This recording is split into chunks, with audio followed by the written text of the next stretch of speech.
It's another day in the office for Tom Brady, getting the W in Buffalo 40-32. Listen to this. According to Elias, Brady is the first player in NFL history to have the following combination in the same game: 450 or more passing yards, 3 passing TDs, no interceptions in 55 or more passing attempts. Let's not forget, this isn't against some slouch team. This is against the Bills defense. Skip, what statement did the Patriots make with that win yesterday? Stephen A. Smith, a resounding statement that they are the best team in football because Tom Brady is by far right now the best quarterback in all the National Football League. Yesterday, Tom Brady put his money where Rex Ryan's mouth was all week long. Yesterday, Tom Brady, as I always tell you, he speaks with his performance. He spoke even more loudly than those fans were at Ralph Wilson Stadium. And I don't know if they set any decibel records, but they were sure trying, especially early on when they scored first to go up 7-0. And Tom Brady said, "Deflate this, Buffalo," because obviously they were selling their little Deflategate air pumps in their official pro shop, the Buffalo Bills were. And yesterday, once again, with what I thought was as great a regular season performance as I have ever seen from Tom Brady under all those circumstances you were just talking about, he proved he is the best. He is better than Aaron Rodgers is right here, right now, at this point in time, at age 38. Tom Brady started 3 rookie offensive linemen ahead of him yesterday against the best front 4 in all of football. You know that, and I know that.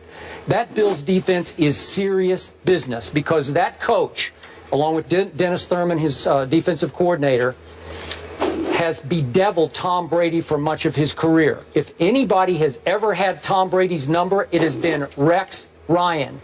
And down 7-0, feeling like his team was about to go straight over Niagara Falls, straight down the falls, Tom Brady said, "No, not today, not even here." And Tom Brady threw for 466 yards against Rex Ryan's defense. Tom Brady put up 40 points in Buffalo. That's preposterous. That's impossible. I'm not sure people can grasp just how sensational, all-time great that was, because it's not like Tom Brady has the greatest wideouts. Julian Edelman was really good yesterday. And by the way, Danny Amendola made a last drive catch that was just, it was the catch of the day. Sensational. But Tom Brady had, by my count, 4 drops. And I was big on Scott Chandler on Friday being an X factor. And Brady hit him twice, right in the hands down on the goal line with some 5'11" dude on him, and he's 6'7". And the moment was a little too big for him. So back in Buffalo, his old stomping grounds, he didn't come up big, and he's going to have to if they're going to be as great as I think they could be. But here's my bottom line point to you. I thought we might see Brady on a Deflategate mission. I'm going to take Deflategate out on opponent after opponent. I thought we'd see a little more Psycho Tom yesterday, emotional headbutting of the guys he threw the touchdown passes to. I didn't see that. I saw Surgical Tom. And that Tom's even scarier than Psycho Tom to me because he was just cold-blooded about shredding and just picking to pieces Rex Ryan's defense. That they got to feel just as low as the Eagles feel today. Like, what do we do? 466 and 40 points on our turf with that crowd as we had galvanized Western New York? Really? I think it just flew all to pieces, thanks to my guy, Tom Brady. Well, congratulations to you, because we all know that you love your moments to rave about Tom Brady. Oh, he didn't deserve it yesterday? Well, he deserved it, but you're not going to get me to say that he's better than Aaron Rodgers. I still don't feel that way. I'm just telling you right now. This is one person that does not feel that way in all seriousness. What will it take to convince you? I think that both of them are playing sensational football, to be quite honest with you, and I give Tom Brady a awful lot of credit. But I'm going to tell you somebody I'm going to give even more credit to. That's the 2 coaches. Bill Belichick because of his preparation, and Rex Ryan because of his lack of preparation. Those 2 deserved more credit than even Tom Brady's unquestionably great performance. What I would ask you to pay attention to is what transpired after the catch. Listen, Mario Williams, Marcel Darius, and Hughes, and all of these boys, they couldn't get to Tom Brady because Tom Brady was doing two-step drops and getting the ball out of his hands inside of 3 seconds. They didn't have any chance to get to Tom Brady. He wasn't dropping back to pass, taking all day, taking pictures or anything like that. Tom Brady had that ball out of his hands quicker than you could say Brady. It was just that was just the reality. That's sort of the object of the game. Well, again. No. What I'm saying to you is that usually when a sack takes place, it's because you're in the pocket, dropping back to pass, looking for your receivers, and as a result, the pass rush is getting to you. Tom Brady, a pass rush might as well not even exist because the ball is out of his hands quicker than you can pass gas. That's just the reality. Tom Jackson was talking about the rub routes the New England Patriots run and how that worked so effectively in Week 1. Week 2, they were using that yesterday as well. Number 3, you look at Gronkowski. They tried everything on this boy. They put safeties on him. They put cornerbacks on him. They had a multitude of linebackers on him. Rob Gronkowski cannot be guarded. He can't be defended. He's too big. He's too gifted. He's too talented. His hands are too great. And he was getting open. Okay, so when I look at it from that perspective, that Amendola, first of all, let me say this to you. That first throw to Gronkowski, that was a sensational pass by Tom Brady. Please don't get me wrong. I mean, that was just right down the middle, right on the money. It was a great catch by Gronkowski, but you put it where Tom Brady put it the only place it could be put without it getting intercepted or being an incompletion. That was Tom Brady. So that was a great pass. That catch by Amendola, even though it was a great catch, that was still a great throw by Tom Brady. And there were several great throws, but primarily most of his passes were uncontested. Quick two-step drop, got it out of his hands, plays after the catch made that hasn't happened against this defense that much. Well, that's why I said Bill Belichick. Because what I'm saying to you is that at some point in time, we're going to have to give Bill Belichick his due. I know that Tom Brady is great. I would never deny that in all seriousness. But I'm going to tell you why I think that you need to give Bill Belichick more credit than he deserves, than you refuse to give him.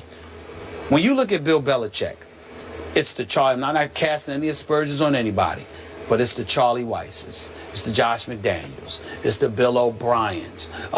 It's the defensive coordinator that's now in Houston that was a former coach in Cleveland, Romeo Crennel. It's all of these guys. There are a bevy of individuals emanating from Bill Belichick's system that, because of their success in New England, warranted head coaching opportunities. What have any of them done since they've left Bill Belichick? This man's preparation is elite, Skip Bayless. Elite. Okay, Tom Brady is sensational. No question. We're just arguing 1 and 1A between him and Aaron Rodgers as far as I'm concerned. It's not like I'm saying that Tom Brady isn't great. I know how great he is. I'm simply saying to you that Bill Belichick deserves a lot of credit. And Rex Ryan, I think more so than ever before, even more than a 45-3 loss as a member of the New York Jets when he was the coach there. I don't think Rex Ryan was ever as humbled as he was yesterday. He talked, he had everybody out there fired up, and Tom Brady and Bill Belichick picked him apart like he stole something. I mean, it was unreal what they did to Rex Ryan. I didn't see that coming. I got to tell you, seriously, I'm insulted by the case you just made for Belichick over Brady and credit. I'm insulted, and I think Tom Brady would be insulted. I don't think he would. You did not mention the offensive coordinator, Josh McDaniels. He deserves some credit for what goes on, because the real offensive coordinator is Tom Brady at age 38. In fairness to me, the reason why I never mentioned Josh McDaniels is because I saw the job he did in Denver. And that guy running the offense with Brady as his quarterback ain't the same head coach that was running the Broncos. You understand? So I'm just of the mindset. I'm not saying the man can't coach. I'm not saying he doesn't deserve any credit. But I'm just saying they did win the Super Bowl last year with Josh. I don't think as highly of him as I do. Maybe he's a better coordinator than a head coach. He's a product of Belichick. Okay, now let's talk about what the product of Belichick was yesterday. He mostly coaches the defensive side of the ball. The Buffalo Bills ran for 160 yards. Tyrod Taylor played really well, I thought. Now, he threw the picks. that were just a little wild high. And he was a little bit slow, too. But I got to tell you, 23 of 30 for 242 and made a push at the end of the game to make it very interesting. Wound up scoring 32 points on Bill Belichick's defense. So we're going to give Belichick, giving up 32 points, more credit than we're going to give Tom Brady, who scored 40 on Rex Ryan in Buffalo before that madhouse crowd. That's just wrong. It's just... I disagree with you, and I disagree with you because I think that as great as Tom Brady is, the system that they employ, I think that there are times when Tom Brady can literally throw it to somebody in the screen, and on a screenplay, and the guy runs 50 yards, and you'll say, look at what Tom Brady did. But that's not what was happening all day yesterday. Of course not. It's never what's happening all day. But there are a lot of times within the confines of a game that Tom Brady is throwing uncontested passes like that. In no way am I trying to question his greatness. I know he's great. But at the same time, I don't think you pay attention to those kind of plays. And I'm saying to you, when I look at a Gronkowski, I mean, my God, Skip Bayless, there are times when Gronkowski is on the field. It doesn't matter if Jay Cutler's throwing him the football. He's on the fantasy team. But here's the point. He's Gronkowski. If he's uncoverable, even by 3 King Kongs, then why did Tom only target him 13 times yesterday and he threw 19 times to little Julian Edelman, a little 7th-round former quarterback? Listen. Anytime you've got a slot receiver like a Julian Edelman, who's a guy that gets somehow finds gaps within the middle of the field in short yard passing situations, you're going to hit those targets. Tom Brady deserves credit for that, but that's also a system thing. But I'm not trying to say that Tom Brady isn't great, and I think that's what you're missing. I know he's great. We can debate. Did you see what he did in the fourth quarter to the Seattle Seahawks? I've seen what Legion of Boom. He shredded it. I'm going to repeat myself one last time. The only debate I'll ever have with you about Tom Brady is whether or not he's better than Aaron Rodgers, because I don't believe that. But I believe that Tom Brady is better than any other quarterback, and I believe that from a generational perspective, Tom Brady is greater than Aaron Rodgers. I just don't think he's better than Aaron Rodgers right now. But from a generational perspective, there's no question. All I'm saying to you is that for every 2 passes that Tom Brady throws that you just look at them and say, that's fantastic. There's about 10 of them where they're like practically dipping dunks. And I'm saying to you that guys are making plays after the catch in a system that facilitates Tom Brady's greatness to some degree. That's all I'm saying. How many times against Rex have you seen Brady go, and get sacked? He was just on an all-time great roll. I actually have, to that point, a stat that I wanted to share with you guys. The Bills' defense, when they send 4 fewer rushers over the last 2 seasons, against Brady, 5 TDs, no interceptions. Against the rest of the NFL, 9 TDs, 19 interceptions.